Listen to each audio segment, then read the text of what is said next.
it. That makes no sense. That whole paragraph, that whole page makes no sense. Don't edit it. But no. It's so bad. It's so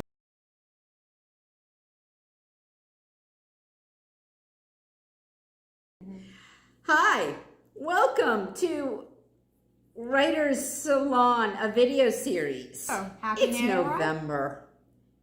It's probably the end of November. And you may or may not be looking at your complete mess of a first draft and feeling very frustrated with it. And there's something that you want to do very badly that you must not do if you want to make that 50,000 words by November 3rd. But that is today's quandary. No, don't edit. Don't do it. No. Don't do it. Don't do it. Get the words on the page. Story time with Ms. Lauren. I speak from experience because the very first year that I set out to do NaNoWriMo, I was chatting with a friend of mine who had encouraged me to do it, and she was like, "So how's NaNoWriMo going?" And I wrote back, "It's going okay. I've written a couple of paragraphs, but I don't really like how it came out, so I'm just going to delete it and start over again."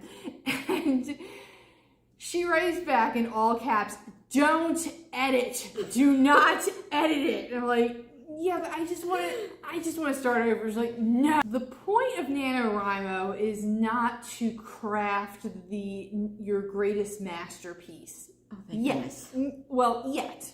It can eventually become that, but for NaNoWriMo, the point is to get the idea from your head to the paper. So editing really has no place. You're not going to sit down and write a perfect story right from the first draft. You have many, many miles to go so yet. Be kind to yourself. Yes. I learned from it, and I learned to embrace it.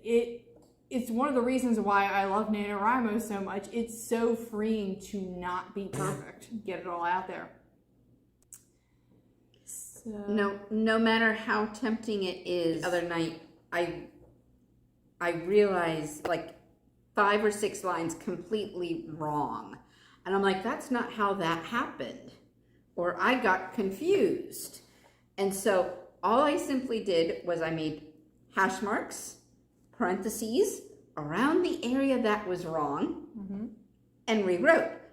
I kept those words in my word count because I might still be able to smush it all together. So you want to keep that.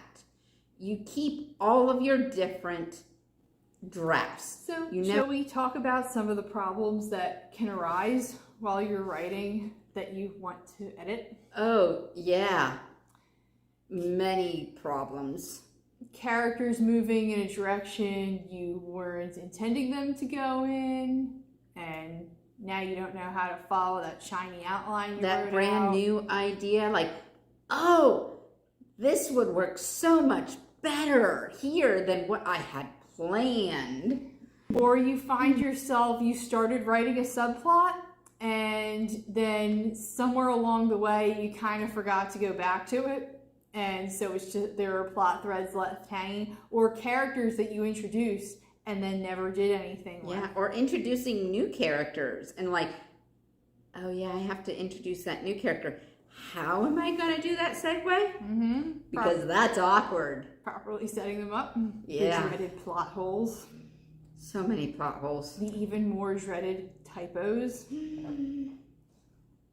What was it? And even worse when you're handwriting like I am. I can't read my writing there. What does that say? What's that word? Is that an F?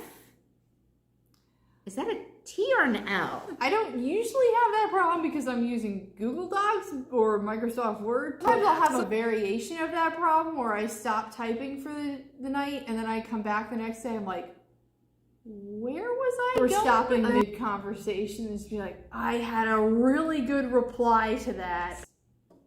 That's the other thing.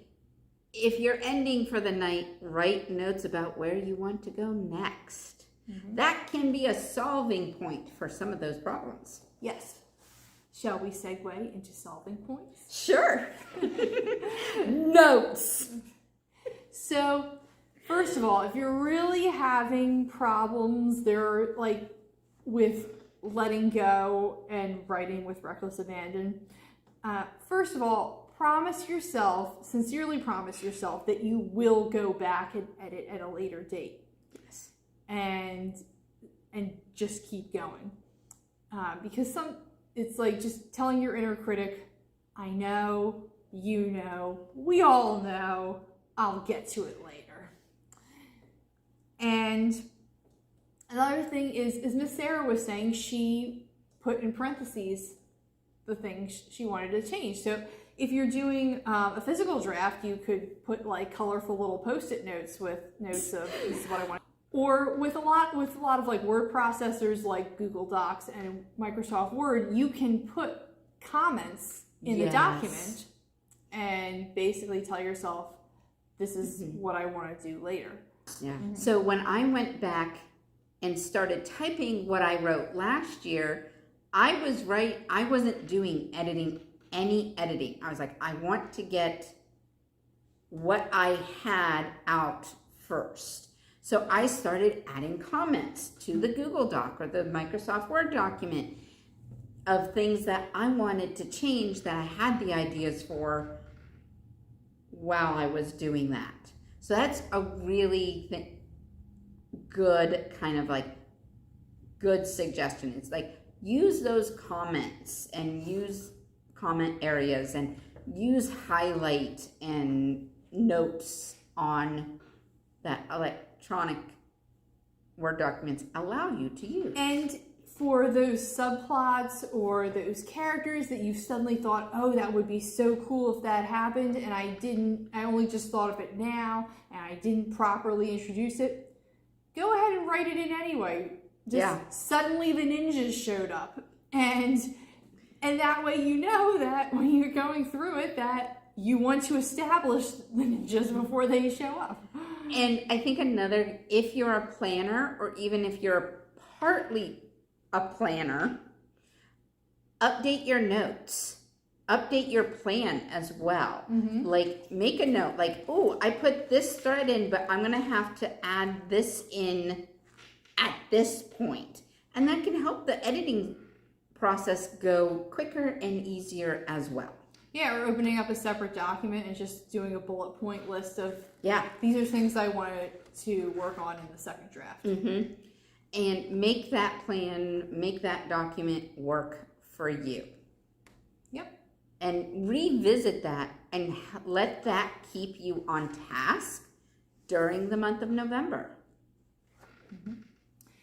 And finally, with typos are actually the last thing you want to correct in your story because they're the most annoying, but they're also the most inconsequential.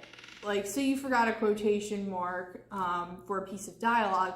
Well, you may find in your second draft that piece of dialogue isn't there anymore. So you cut it out. So you're taking away time from your story to fix little mistakes that might not even exist in the next draft. So wait until you've got your final finished prepared story and then go through. There are two camps with that one. Yep. It might not be there later, but it's not, that little squiggly red line is not bothering you endlessly. So, remember, it doesn't have to be perfect. You do not edit. Let it go. Be like Elsa. Let it go, or we will sing the song, and you don't want us to do that. We could put the meme here, though. Thank you for joining us, and make sure to check out the other videos this month if you haven't already. And they are up all year long, so you can. But anyways, we will see you very soon. Yes. So happy writing. Good luck. You're almost there. You can do it. You can do it. You can do it.